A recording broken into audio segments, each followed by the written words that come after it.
रहे थे कल, एक बार मैं आपको रिवाइज करा देता हूं, याद दिला देता हूं हमने कल क्या क्या पढ़ा था। हमने पढ़ा था जीव विज्ञान का मतलब क्या होता है, ठीक है। जीव विज्ञान शब्द किसने दिया था, जीव विज्ञान के जनक कौन थे, ये हमने कल देख लिया था।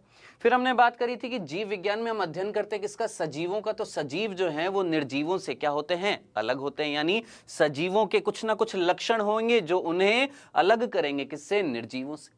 कौन से लक्षण थे, सबसे पहला लक्षण हमने पढ़ा था क्या, कोशिका, कि भैया कोशिका किस में मिलती है, सजीवों में मिलती है, ठीक है। कोशिका से संबंधित कुछ चीजें हमने देखी थी कि सबसे बड़ी कोशिका, सबसे छोटी कोशिका, ये हमने बात करी थी। हमारे अंदर सबसे बड़ी कौन सी थी, सबसे छोटी कौन सी थी, सबसे लंबी कौन सी थी, ये मैंने आपको बता दिया था ना।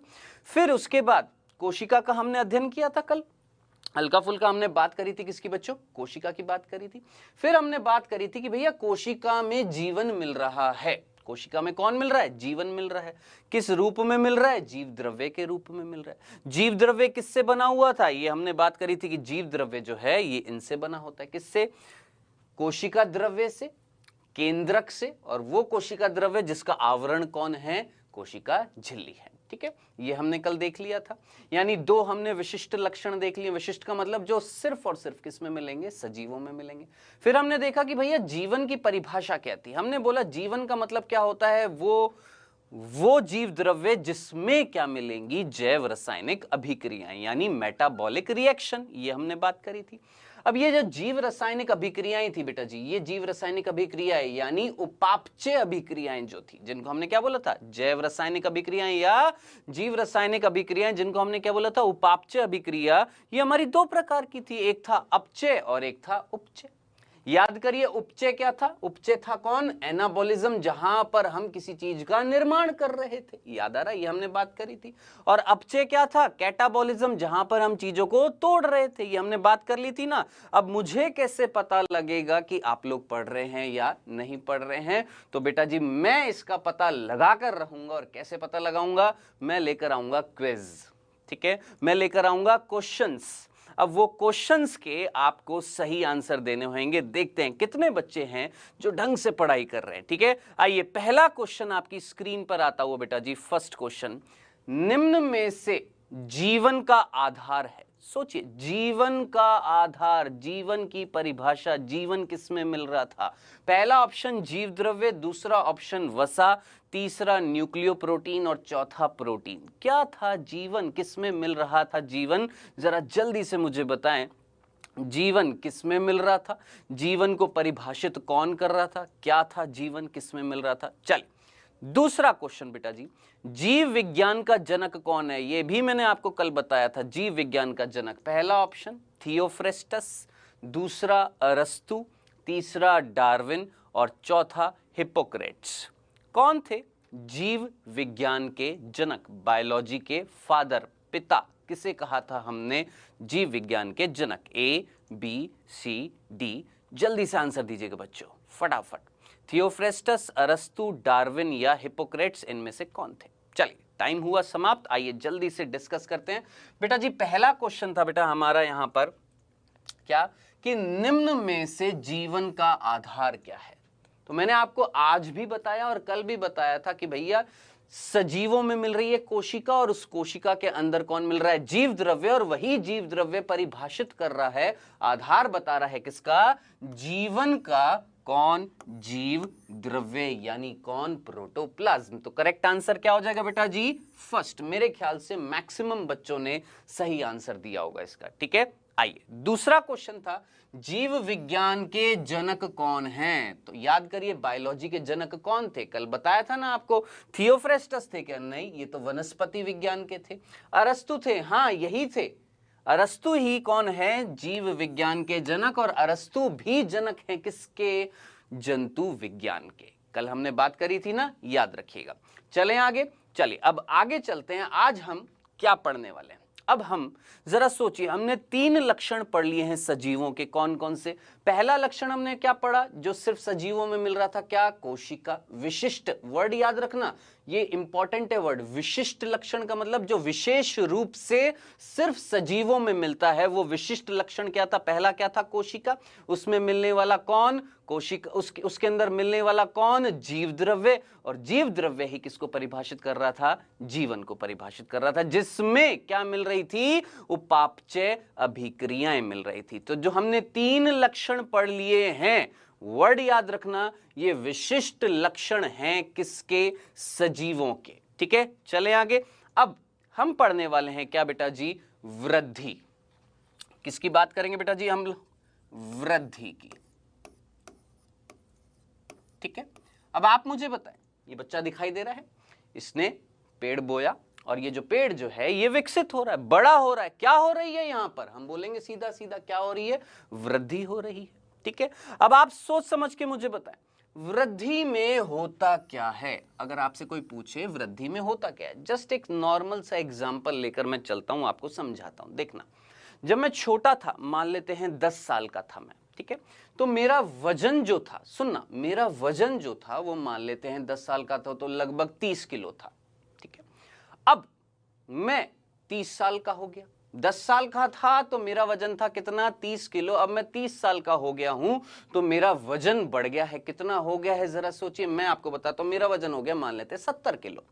अब जरा सोचिए 20 साल के अंतर में कहीं ना कहीं मेरा वजन बढ़ा या नहीं बढ़ा? बढ़ गया ना, 40 किलो मेरा वजन बढ़ गया। इतनी सी बात समझ में आ गई है। अब जरा सोचिए कहीं ना कहीं जब मैं छोटा था, छोटे से जब मैं बड़ा हुआ तो मेरा वजन बढ़ रहा है या नहीं बढ़ रहा? आप बोलेंगे बिल्कुल बढ़ रहा है। क्या आपके अंदर वृद्धि हो रही है? मैं बोलूंगा हाँ, मेरे अंदर वृद्धि हो रही है। यानी वृद्धि में, वृद्धि का पहला मापदंड जो आपने याद रखना है वो है क्या? कि जीव के या शरीर भार में, शरीर भार जो होता है अगर वो बढ़ता है, कौन बढ़ता है? शरीर का भार अगर बढ़ रहा है तो क्या कहलाएगी? वृद्धि कहलाएगी। चलिए जी ठीक है, मान लेते हैं। और जरा सोचिए, जरा सोचिए, हम किससे बने हुए बेटा जी? हमने बोला था, हमने पहला अंतर क्या बताया था? कोशिका। हम किससे बने हुए? कोशिका से। अब जरा सोचिए, जब मैं 10 साल का था तो मेरे अंदर मान लेते हैं 5 करोड़ कोशिकाएं थी, सपोज एक एग्जाम्पल। ठीक है, अब जब मैं 30 साल का हो गया हूं तो मेरे अंदर हो गई हैं मान लेते हैं 20 करोड़ कोशिकाएं। क्यों भैया? जैसे जैसे बढ़ेंगे तो कोशिकाओं की संख्या बढ़ेगी या कम होगी? बढ़ेगी ना कहीं अगर वृद्धि हो रही है, इट मींस अगर भार बढ़ रहा है तो क्यों बढ़ रहा है? क्योंकि शरीर बना हुआ है कोशिकाओं से, तो कोशिका की संख्या भी बढ़ रही है या नहीं बढ़ रही है? सिंपल सा, क्या? कोशिका की संख्या बढ़ रही है। ठीक है, तो अब आप जरा सोचिए, वृद्धि का मतलब क्या हुआ? हम बोलेंगे वृद्धि का मतलब क्या? सिंपल सी बात, वृद्धि का मतलब जब शरीर भार बढ़ता है और साथ साथ कोशिकाओं की संख्या बढ़ती है, तब हम क्या बोलते हैं कि भैया क्या हो रही है? वृद्धि हो रही है। सिंपल सी बात है, समझ में आ गया? अब आप जरा सुनना, ध्यान से सुनना, एक और उदाहरण मैं आपको बता रहा हूं, ध्यान से सुनिएगा। क्वेश्चन आपसे पूछा जाएगा बेटा जी, और ये क्वेश्चन जो है ये नीट में पूछा गया। भैया 11th के साथ साथ हमें नीट की भी थोड़ी थोड़ी तैयारी करनी पड़ेगी, क्योंकि यही वो क्लास है जहां से स्टार्ट हो जाती है नीट की प्रिपरेशन। ठीक है, तो सुनना, ध्यान से सुनना बेटा जी। क्वेश्चन एक बार पूछा गया था, क्या वृद्धि सजीवों का विशिष्ट लक्षण है या नहीं? क्या वृद्धि सिर्फ और सिर्फ सजीवों में होती है या नहीं होती है? तो ध्यान से सुनिएगा, सुनिएगा, एक एग्जाम्पल मैं आपको बता रहा हूं। आप सभी ने बेटा जी रेत के टीले देखे होंगे। मान लेते हैं ये रेत का टीला है, कहां पर मिलते हैं? राजस्थान में, है ना। मान लेते हैं हम राजस्थान में गए और वहां पर हमने देखा रेत थी, उस रेत का टीला मिल रहा था इस तरीके से। ठीक है, हवा चली और रेत इकट्ठी हो गई है। पहले यहां तक मिल रहा था ये टीला, ठीक है, अब और हवा चली जिससे ये टीला और बढ़ गया है। ठीक है, अब आप जरा सोचिए, ये टीला इतना बड़ा हो गया है, यहां से यहां तक बड़ा हो गया है। अब आप दिमाग लगाएं, क्या ये वृद्धि है या नहीं है? सोचो, आप यही तो बोल रहे थे कि जब हम छोटे थे, छोटे से बड़े हो रहे थे, तो हमने बोला वृद्धि हो रही है। क्यों? क्योंकि हमारे शरीर का भार भी बढ़ रहा है और हमारे अंदर कोशिका की संख्या भी बढ़ रही है। लेकिन जरा यहां पर सोचो, क्या यहां पर वृद्धि हो रही है? क्या ये छोटे से बड़ा हो रहा है? आप बोलेंगे हाँ सर बिल्कुल हो रहा है। यहां पर भी तो ये छोटा था टीला, हवा चली, मिट्टी इकट्ठी हो गई, जिससे ये रेत का टीला और बड़ा हो गया, यानी यहां पर भी तो वृद्धि हो रही है। लेकिन यहां पर जरा सोचिए, इस उदाहरण में केवल एक मापदंड काम कर रहा है, और वो क्या काम कर रहा है, जरा सोचिए, क्या? केवल भार बढ़ रहा है। ये जो निर्जीव वस्तु थी, कौन बेटा जी? यहां पर मिट्टी, उसका भार बढ़ रहा है या नहीं बढ़ रहा? ये रेत के टीले का भार बढ़ रहा है या नहीं बढ़ रहा? बिल्कुल बढ़ रहा है, लेकिन यहां पर कोशिका तो है नहीं। तो जरा सोचिए, सजीवों में, ध्यान से सुनना, सजीवों की अगर मैं बात करूं, सजीवों में वृद्धि कब मानी जाएगी? जब सजीवों के शरीर का भार भी बढ़ेगा और कोशिका की संख्या भी बढ़ेगी। निर्जीवों में वृद्धि होती है नहीं होती है? होती है। याद रखना, निर्जीवों में भी वृद्धि होती है, लेकिन सिर्फ और सिर्फ बाहरी वृद्धि होती है, आंतरिक वृद्धि नहीं होती है। हमारे अंदर तो बाहरी भी हो रही है और आंतरिक भी हो रही है, बाहर से भी बढ़ रहे हैं और अंदर से भी बढ़ रहे हैं। लेकिन यहां पर तो सिर्फ, जरा सोचिए, मिट्टी के कण इकट्ठे होते जा रहे हैं बाहर की सतह पर, और इकट्ठे होते जा रहे, इकट्ठे होते जा रहे, इकट्ठे होते जा रहे, जिससे ये रेत का टीला क्या हो गया है? बढ़ गया है। तो जरा सोच समझ के मुझे बताएं, इन दो मापदंडों में से वृद्धि का एक मापदंड तो यहां पर कार्य कर रहा है या नहीं कर रहा है? बिल्कुल कर रहा है। यानी निर्जीवों में भी क्या होती है? वृद्धि होती है, लेकिन केवल बाहरी सतह पर होती है। बाहरी कण जो होते हैं वो एकत्रित होते जाते हैं, जिससे क्या होती है? वृद्धि होती है। समझ में आ गया? तो सोच समझ के मुझे बताएं, वृद्धि के दो मापदंड अगर कार्य कर रहे हैं, इट मींस वृद्धि किस में हो रही है? सजीवों में। और वृद्धि के दोनों मापदंडों में से केवल एक मापदंड कार्य कर रहा है, इट मींस वृद्धि किसमें हो रही है? निर्जीवों में। तो सोच समझ के आंसर दीजिए, क्या ये वृद्धि सजीवों में ही मिलती है कि निर्जीवों में भी मिलती है? निर्जीवों में भी मिलती है।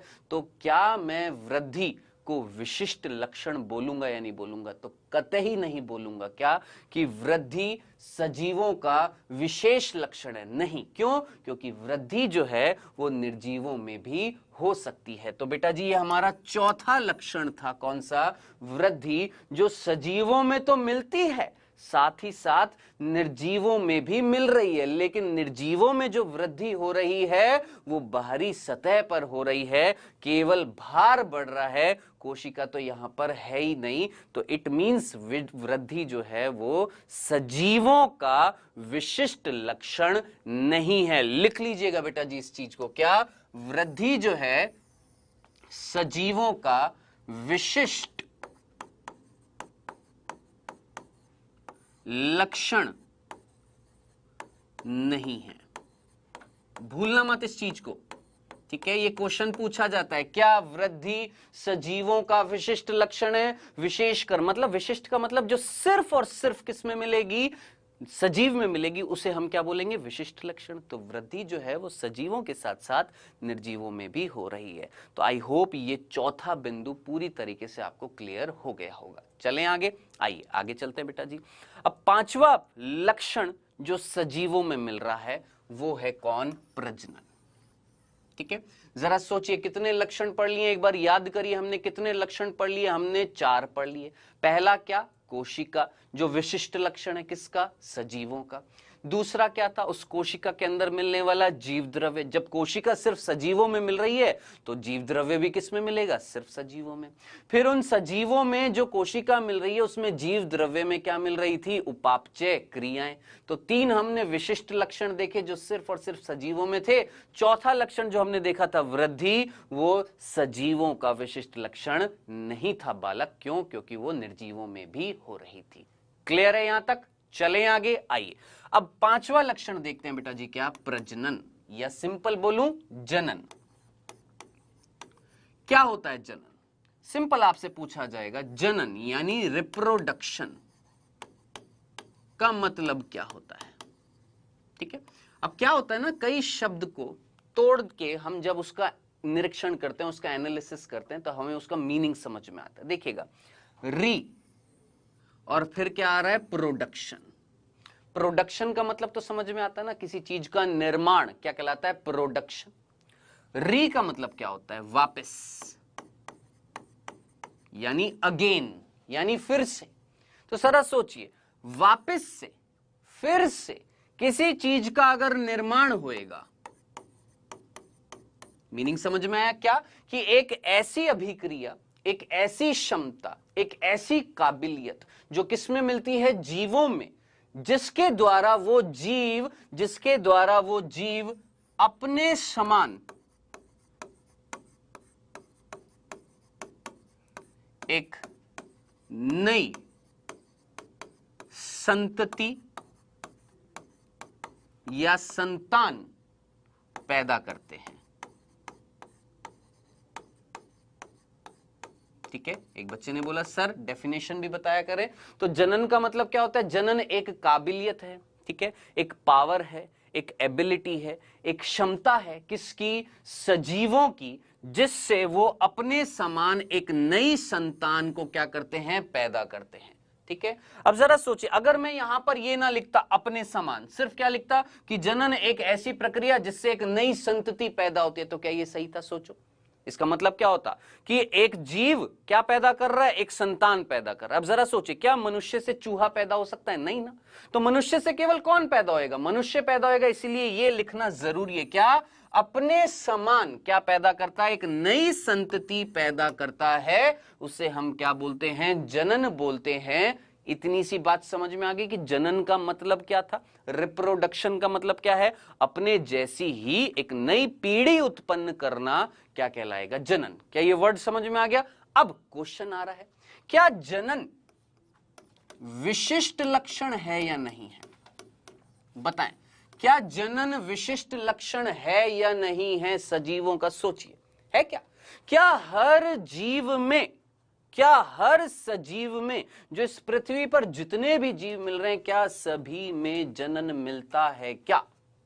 अब देखते हैं इसको, एक बार देखते हैं। आइए देखिएगा, ये मीनिंग समझ में आ गया? जनन का मतलब क्या? एक बार मैं एक और बिंदु और बता देता हूं, फिर हम पढ़ेंगे क्या ये विशिष्ट लक्षण है या नहीं है। तो आगे बढ़ने से पहले जरा सोच समझ के मुझे बताएं, मनुष्य में जनन होता है ना बेटा जी?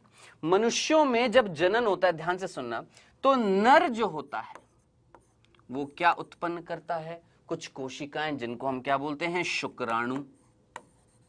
ये नाम आप सभी ने सुना होगा, जिनको हम इंग्लिश में क्या बोलते हैं? स्पर्म। ठीक है, और मादा जो होती है वो क्या उत्पन्न करती है? अंडाणु। ये नाम भी आप सभी ने सुना हुआ है, जिसको हम क्या बोलते हैं? ओवम। ठीक है, ये शुक्राणु है, ये अंडाणु है।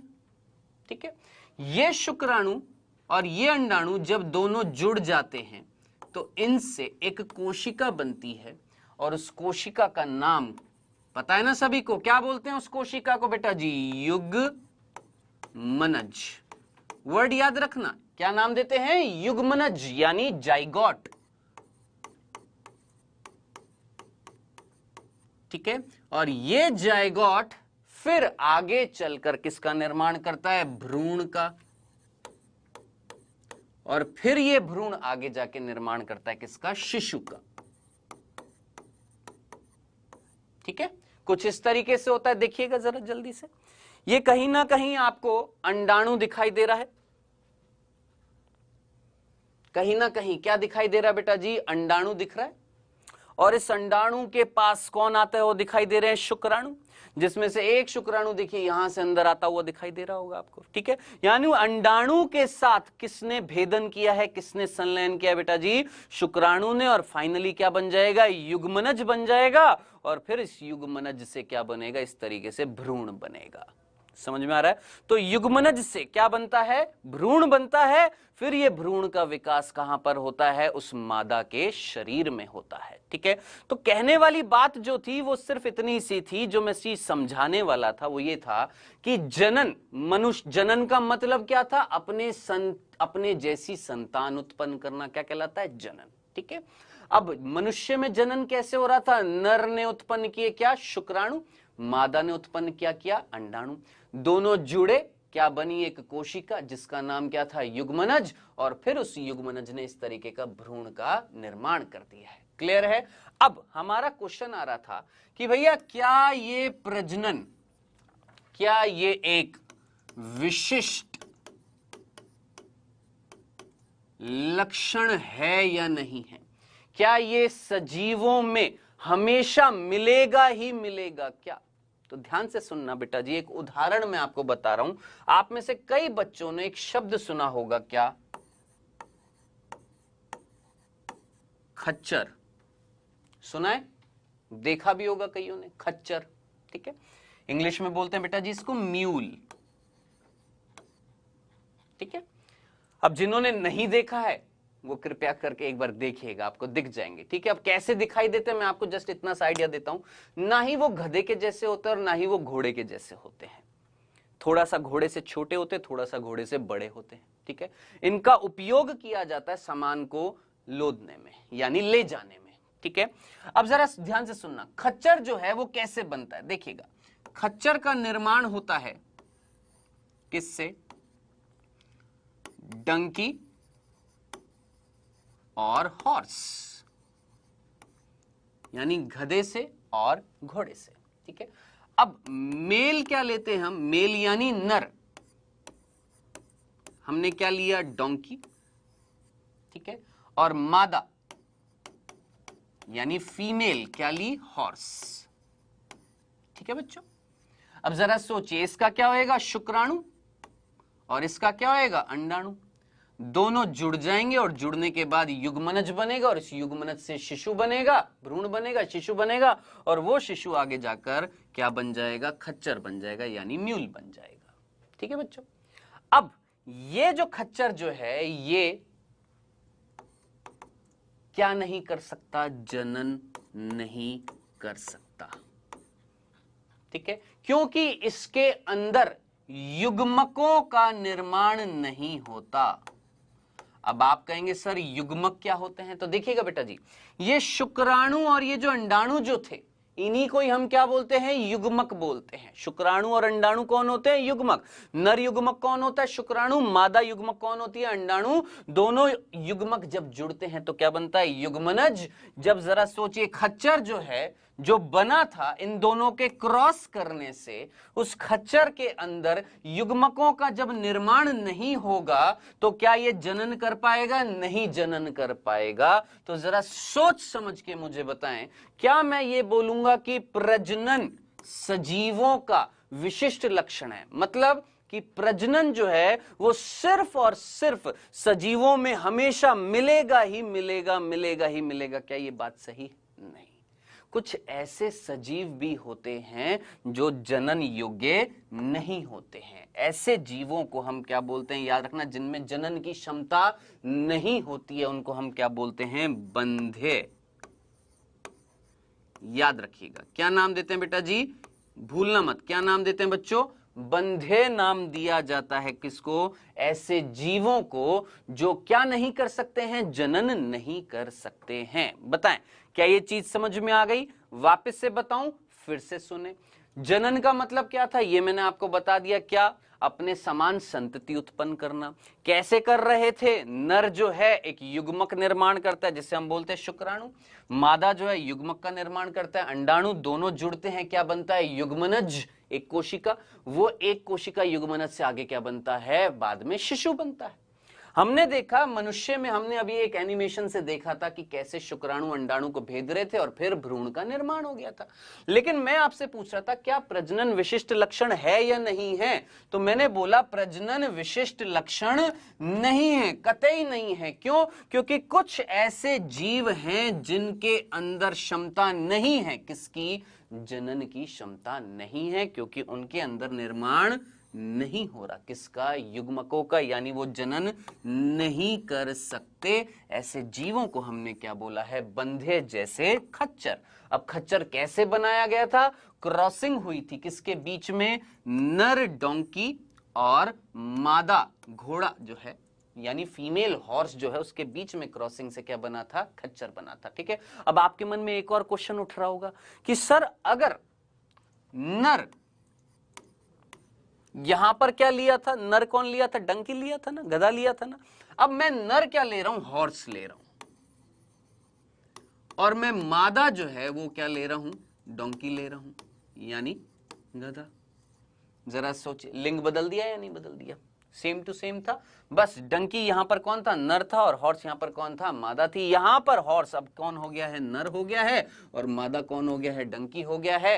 तो यहां से जो जीव बनता है उसे खच्चर नहीं बोलते हैं, उसको बोलते हैं हिन्नी।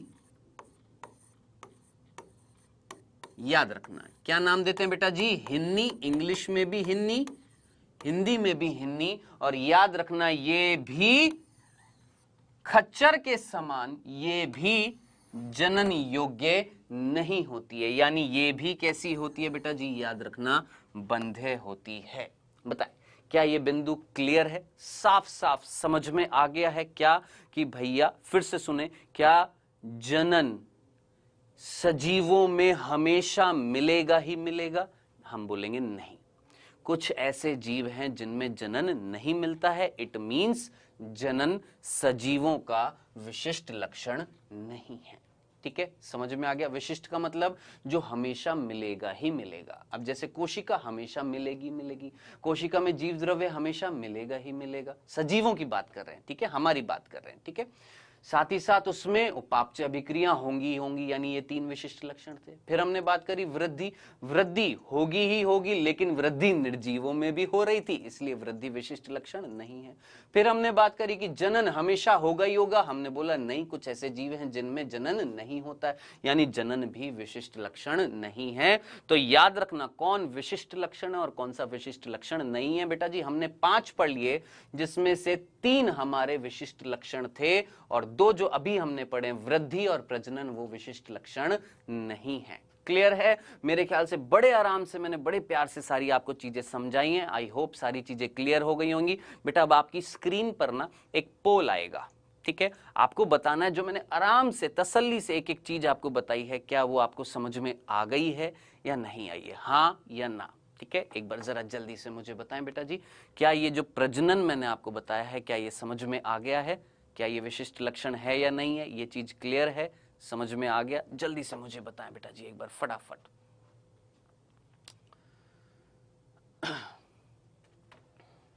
चले आगे चले। ये हमने टोटल कितने लक्षण पढ़ लिए हैं बेटा जी? वेरी गुड, बहुत अच्छे, ऑलमोस्ट मैक्सिमम बच्चों को ये समझ में आ गया है। चलो बहुत अच्छी बात है, मेरे को बड़ी खुशी होती है जब 90% से ज्यादा बच्चों को ये समझ में आ जाता है। ठीक है, वो जो 10% बच्चे जो हैं जिनको अभी भी समझ में नहीं आया, भैया एक बार वीडियो लेक्चर को फिर से देखना, अगर फिर भी नहीं आएगा फिर मैं वापस से बता दूंगा, ठीक है, लेकिन कोशिश करें इसका इस्तेमाल करने की, आपको समझ में जरूर आएगा। ठीक है, चलिए आगे चलते बेटा, 5 लक्षण हो गए हैं, आइए आगे चलते हैं। हमारा छठा लक्षण है, क्या क्या लिखा हुआ है बेटा जी? संवेदनशीलता तथा अनुकूलन। क्या लिखा हुआ बेटा जी? संवेदनशीलता तथा अनुकूलन। ठीक है, अब ये जरा देखिए, क्या आपने ऐसा पेड़ कहीं देखा है? और डेफिनेटली टच भी किया होगा आपने, इसको छुआ होगा, है ना? कौन है ये? छुई मुई का पेड़ है। याद रखना कौन है बेटा जी? ये छुई मुई है, जिसको हम क्या नाम देते हैं? Mimosa pudica. वर्ड याद रखना, क्या नाम देते हैं? मिमोसा पुडिका, वर्ड याद रखना। तो मिमोसा पुडिका किसका वैज्ञानिक नाम है? छुई मुई का। टच मी नॉट भी बोलते हैं इसको, क्या बोलते हैं? टच मी नॉट, या टच मी नॉट अगर ना याद रहे तो सीधा सीधा क्या? छुई मुई का पेड़, मिमोसा पुडिका। ठीक है, अब बात आ रही है साहब, संवेदनशीलता क्या होती है और अनुकूलन का मतलब क्या है? अब आप मुझे बताएं, ये जो पेड़ जो है कौन सा? छुई मुई का, आपने इसको टच किया ना, यानी आपने इसको संवेदना दी, और उस संवेदना को इसने क्या किया? ग्रहण किया। ठीक है, तो संवेदनशीलता का मतलब क्या होता है? ध्यान से सुनिएगा बेटा जी, संवेदनशीलता का मतलब होता है क्या? कि बाहरी वातावरण में, यानी मैं हूं, मेरे शरीर के बाहर वातावरण में परिवर्तन आते हैं,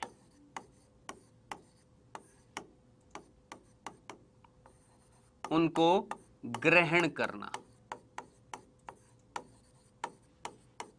या उनका अनुभव करना, ये बोल देता हूं, ज्यादा बेटर रहेगा।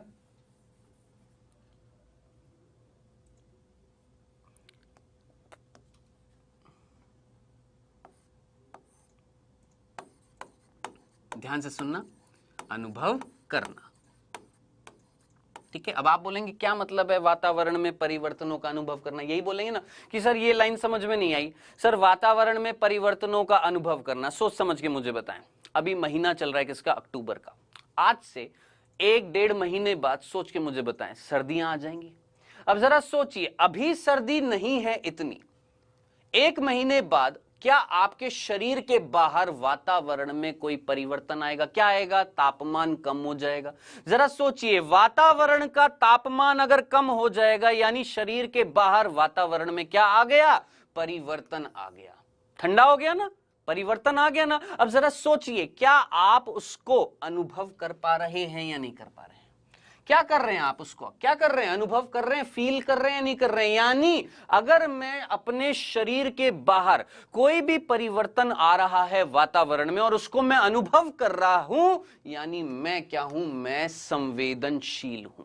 मेरे अंदर बाहरी संवेदनाओं को ग्रहण करने की क्षमता है। यानी मैं कौन से लक्षण को दर्शा रहा हूं बेटा जी? संवेदनशीलता को दर्शा रहा हूं। तो संवेदनशीलता का मीनिंग समझ में आया क्या? कि शरीर के बाहर, आपके शरीर के बाहर अगर वातावरण में कोई भी परिवर्तन आता है, जैसे ठंड आ जाती है, गर्मी आ जाती है, हमने पिन चुभा दी यहां पर, ये भी तो एक परिवर्तन है ना। क्या जरा सोचिए, रोज हमें पिन चुभ रही है क्या? नहीं ना। लेकिन हमने जैसे पिन लगाई यानी बाहर, हमारे शरीर के बाहर वातावरण में कोई परिवर्तन आ रहा है, आ रहा है, आ रहा है, आ रहा है, और आया, एकदम से लग गया। तो हमने उस वातावरण में जो परिवर्तन आया उसको ग्रहण किया, यानी हम क्या दर्शा रहे हैं? संवेदनशीलता दर्शा रहे हैं।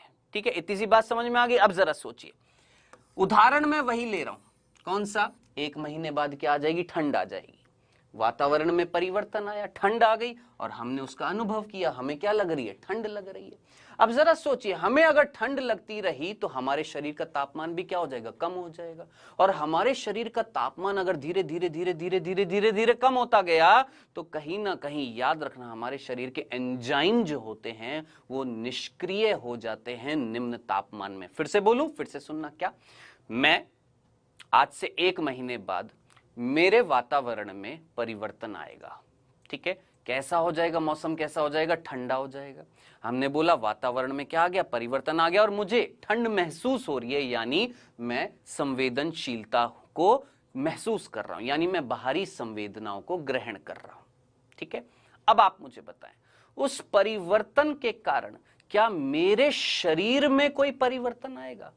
वो जो वातावरण में परिवर्तन को जो मैंने ग्रहण किया, मैंने अनुभव किया, उसके बदले में मेरे शरीर में कुछ परिवर्तन आएंगे या नहीं आएंगे? आएंगे ना। क्या आएंगे?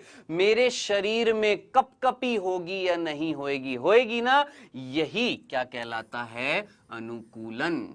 यानी बाहरी संवेदनाओं को ग्रहण करके शरीर में जो परिवर्तन आते हैं, क्या बोला मैंने?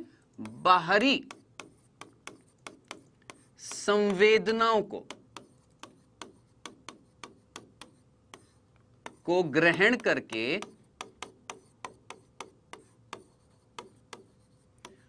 शरीर में जो परिवर्तन आते हैं,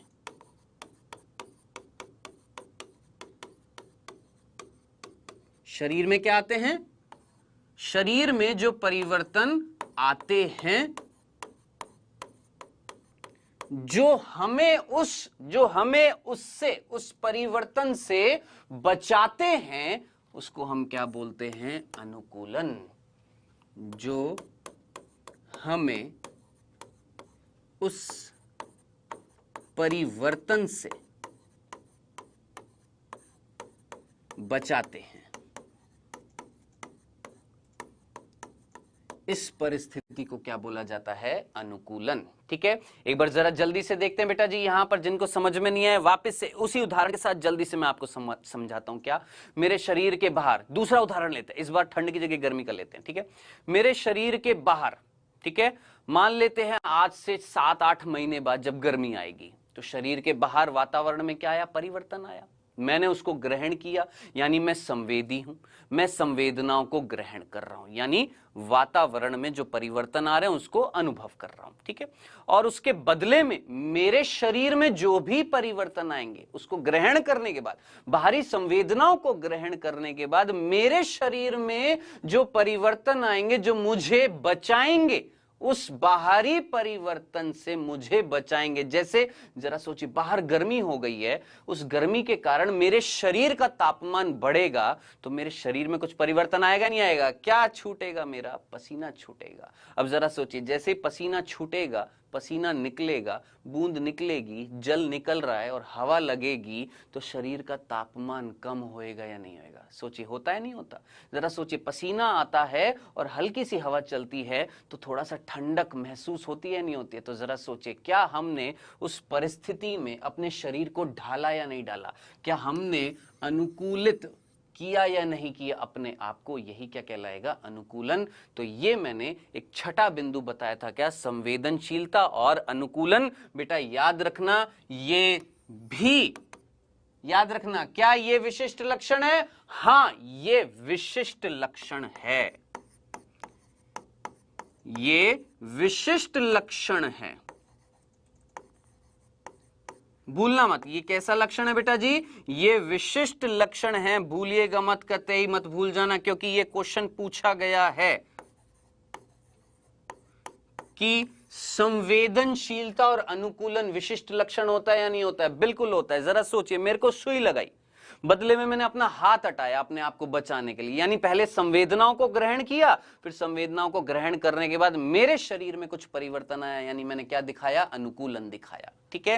लेकिन जरा सोचिए, इसको मैं अगर सुई लगाऊंगा, क्या ये अपने आप को बचाने की कोशिश करेगा? नहीं। यानी इसमें, निर्जीवों में संवेदनशीलता और अनुकूलन नहीं होता, ये केवल और केवल किसमें होता है? सजीवों में होता है। तो हमने 6 लक्षण देख लिए हैं, और इन 6 लक्षणों में से 3 लक्षण हमारे कैसे हो इनमें से 2 लक्षण ऐसे हमने देखे जो विशिष्ट नहीं थे। कौन सा? वृद्धि और जनन। बाकी 4 हमने देख लिए जो विशिष्ट लक्षण हैं। कौन कौन? कोशिका, जीव द्रव्य, उपापचय अभिक्रियाएं और संवेदनशीलता और अनुकूलन। बताएं, ये चीज समझ में आ गई है? कितने लक्षण देख लिए बेटा जी हमने? टोटल 6। आइए आगे चलते हैं, 7वां लक्षण देखते हैं। भैया क्या हो रही है? जरा सोचिए, क्या हो रही है यहां पर? क्या हो रही है? क्या हो रही है? जरा सोचिए, गति हो रही है या नहीं हो रही है? अब आप सोच समझ के मुझे बताएं, ये व्यक्ति अगर गति कर रहा है, यानी ये सजीव है, ये गति कर रहा है, क्या गति सिर्फ सजीवों में मिलती है? आप बोलेंगे हाँ सर, गति सभी में मिलती है, हम में गति मिल रही है, डॉग जो है उसमें गति मिल रही है, जानवरों में गति मिल रही है, सभी में गति मिल रही है। तो मैं बोलूंगा हाँ गति मिल रही है, लेकिन कुछ ऐसे सजीव हैं जिनमें गति नहीं मिलती। जरा सोचिए, रात को पीपल का पेड़ जहां पर आपको दिखाई दे रहा है, सुबह चलकर कहीं और पहुंच जाता है क्या? नहीं, कहीं नहीं जाता, यानी उसमें गति नहीं हो रही है।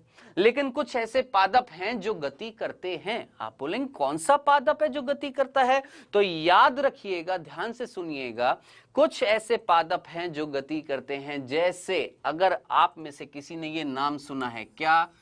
क्लेमाइडोमोनास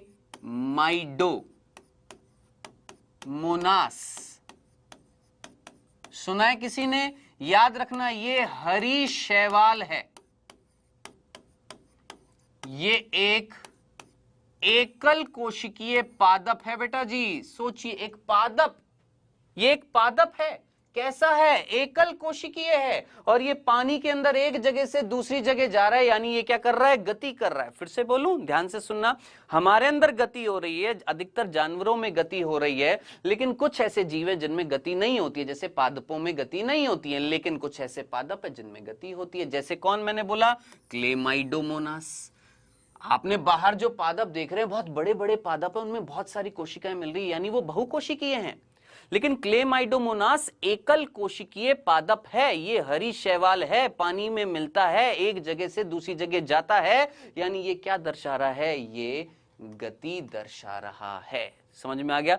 तो गति क्या विशिष्ट लक्षण मानूं या नहीं मानूं? खुद सोचो, क्या गति विशिष्ट लक्षण है? हर सजीव में मिलेगा ही मिलेगा क्या? नहीं, कुछ ऐसे सजीव हैं जिनमें गति नहीं मिलती है, तो ये भी विशिष्ट लक्षण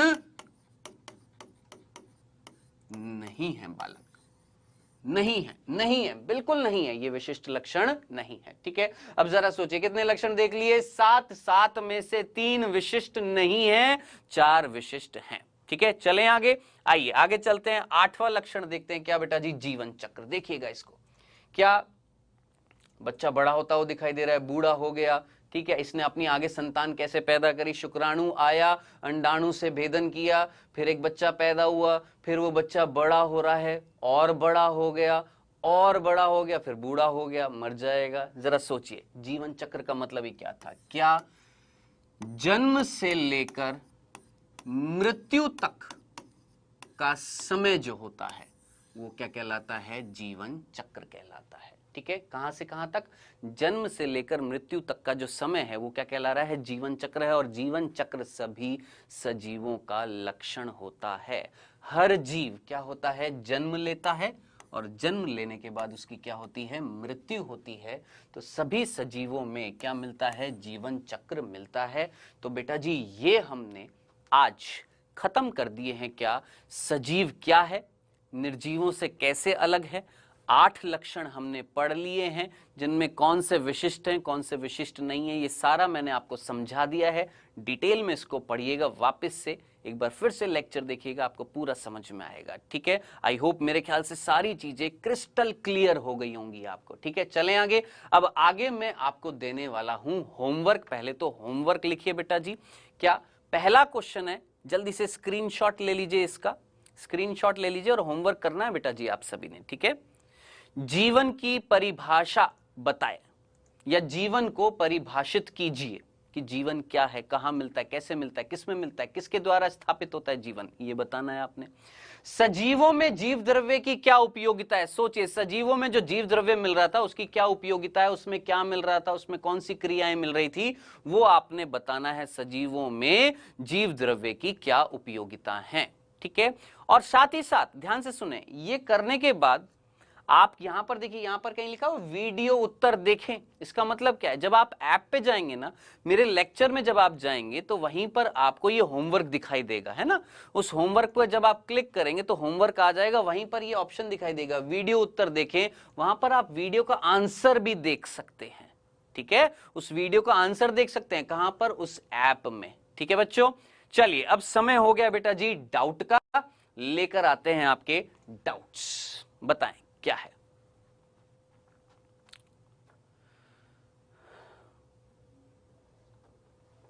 हाँ जी, क्या रिपीट कर दो सर, रिपीट कर दो। कौन सा टॉपिक, कौन सा बिंदु समझ में नहीं आया वो बताएं बेटा। पूरा रिपीट थोड़ा ना होएगा ये पूरा लेक्चर स्टार्टिंग से। ये है, ये क्वेश्चन बच्चे ने पूछा है। चलिए, युग्मक का निर्माण क्यों नहीं होता है म्यूल में? वेरी गुड बेटा जी, बहुत अच्छा क्वेश्चन आपने ढूंढा। क्या कि युग्मक का निर्माण क्यों नहीं होता म्यूल में? अब ध्यान से सुनना, ध्यान से सुनना बेटा जी। पहले मैं आपको मनुष्य की बात बताता हूं, देखना बेटा। जिसने क्वेश्चन पूछा है बहुत अच्छा क्वेश्चन है, ध्यान से सुनना। वेरी गुड बेटा जी। देखिए, मनुष्य में नर होता है ना, मादा भी होती है। इस नर के अंदर जो कोशिका है और मादा के अंदर, मेरे शरीर में जो कोशिकाएं हैं उनमें कितने गुणसूत्र मिलते हैं ये आपको पता होना चाहिए। मेरी एक कोशिका में कितने क्रोमोसोम मिलते हैं, कितने गुणसूत्र मिलते हैं? 46। और मादा के कोशिका के अंदर भी कितने होते हैं? 46। ठीक है, अब बेटा जरा सोचो, ध्यान से सुनना।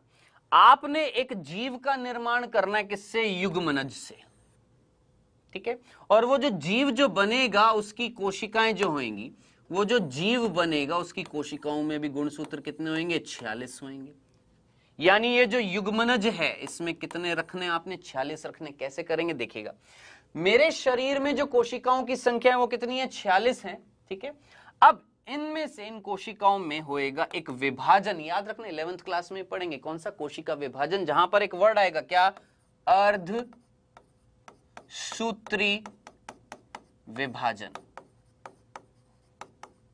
ठीक है, अर्धसूत्री विभाजन का मतलब क्या होता है? जहां पर गुणसूत्रों की संख्या क्या हो जाती है? आधी। तो जरा सोचिए, यहां पर जो शुक्राणु बनाया जाएगा इस कोशिका से, तो गुणसूत्र कितने हो जाएंगे? 23 हो जाएंगे। सिमिलरली जब अंडाणु बनाया जाएगा मादा में, उसके अंदर भी कितने हो जाएंगे? 23 हो जाएंगे, क्योंकि यहां पर भी क्या होगा? अर्धसूत्री। अब आप बोलेंगे क्यों किया है ऐसा? अरे बालक जरा सोचिए, इन दोनों के जुड़ने से, शुक्राणु और अंडाणु के जुड़ने से युग्मनज बनाना है। युग्मनज में 46 होंगी, तभी तो वो जो जीव बनेगा उस जीव के अंदर भी कैसे होंगे? कितने गुणसूत्र होंगे? 46 होंगे। तो जरा सोचिए, युग्मनज में अगर 46 गुणसूत्र लाने हैं, ये दोनों कोशिका में कितने होने चाहिए? 23-23 होने चाहिए। तभी कैसे करा हमने 23-23? हमने किया अर्धसूत्री विभाजन। ये तो हो गई बात मनुष्य की, ठीक है। अब ध्यान से सुनना बेटा जी, जो घोड़ा होता है, या मैं बोलूंगा डंकी जो होता है, उसके शरीर की कोशिकाओं में गुणसूत्रों की संख्या होती है 61, ठीक है। और जो हॉर्स होता है, उसके शरीर में कोशिकाओं की संख्या होती है 64, सॉरी 61 नहीं है, 62 है, 62 है, और यहां पर कितनी है? 64 है, ठीक है। अब जरा ध्यान से सुनना, जरा सोचिए, ये कोशिका हमने नर डोंकी लिया था ना, और मादा क्या लिया था? हॉर्स ली थी, है ना। तो यहां से जो शुक्राणु बनेगा और यहां से जो अंडाणु बनेगा, सोच समझ के मुझे बताएं, सोच समझ के मुझे बताएं। यहां से शुक्राणु में बनाने में जब अर्धसूत्री विभाजन होएगा बालक, तो कितने गुणसूत्र आएंगे? आधे हो जाएंगे। 62 से कितने हो जाएंगे? 31। और यहां पर 64 से कितने हो जाएंगे? 32। ये याद रखना बेटा जी, जिसने ये क्वेश्चन पूछा था, ठीक है, बहुत इंपॉर्टेंट था। हो गया। अब आप जरा सोचिए, शुक्राणु और अंडाणु के मिलने से जो युग्मनज बनेगा, उसमें कितने गुणसूत्र हो जाएंगे? 63 हो जाएंगे या नहीं हो जाएंगे? हो जाएंगे ना। अब आप दिमाग लगाएं, इस युग्मनज से जो जीव बनेगा, ये जो जीव बन रहा है, मान लेते हैं इस जीव के अंदर जो कोशिकाएं होंगी, उन कोशिकाओं में गुणसूत्रों की संख्या कितनी होगी? जरा सोचिए, यहां पर इस जो जीव बनेगा उसके अंदर गुणसूत्रों की संख्या कितनी होगी? 63 होगी ना। अब आप मुझे बताएं, ये जीव जो बना है, कौन बना है बेटा जी? खच्चर यानी म्यूल बना है। दिमाग लगाएं, क्या ये आगे युग्मक बना पाएगा? क्योंकि युग्मक बनाने के लिए क्या करना पड़ रहा था? अर्धसूत्री विभाजन करना पड़ रहा था ना। और ये जो म्यूल जो है, इसके अंदर गुणसूत्रों की संख्या कितनी है? 63। 63 का आधा कितना होएगा? 31.5 होएगा। अब जरा सोचिए, क्या पॉइंट में गुणसूत्र आते हैं? क्या नहीं आते हैं? तो जरा सोचिए, क्या ये म्यूल की ये 63 गुणसूत्र वाली कोशिका क्या अर्धसूत्री विभाजन कर पाएगी? नहीं। जब ये अर्धसूत्री विभाजन नहीं कर पाएगी तो क्या युग्मक बनेंगे? नहीं। जब युग्मक ही नहीं बनेंगे तो क्या निषेचन होएगा? क्या बच्चा पैदा होएगा? नहीं पैदा होएगा। तो आई होप आपको ये क्वेश्चन समझ में आ गया होगा, ठीक है। चलिए बेटा जी, आज यही एक ही क्वेश्चन था जो मेरे ख्याल से सबसे इंपॉर्टेंट क्वेश्चन था, ठीक है। चलिए, कल मिलेंगे बेटा जी इसी टाइम पर। ये सबसे इंपॉर्टेंट क्वेश्चन था, याद रखना। जिसने भी पूछा वेरी गुड बेटा जी, ये बहुत इंपॉर्टेंट चीज थी कि म्यूल क्यों नहीं कर पा रहा है, युग्मक क्यों नहीं बना पा रहा है? क्योंकि म्यूल के अंदर, खच्चर के अंदर जो गुणसूत्रों की संख्या है वो कैसी है? विषम है, 63 है, ठीक है। और विषम जब होएगी तो उससे युग्मक का निर्माण नहीं होगा।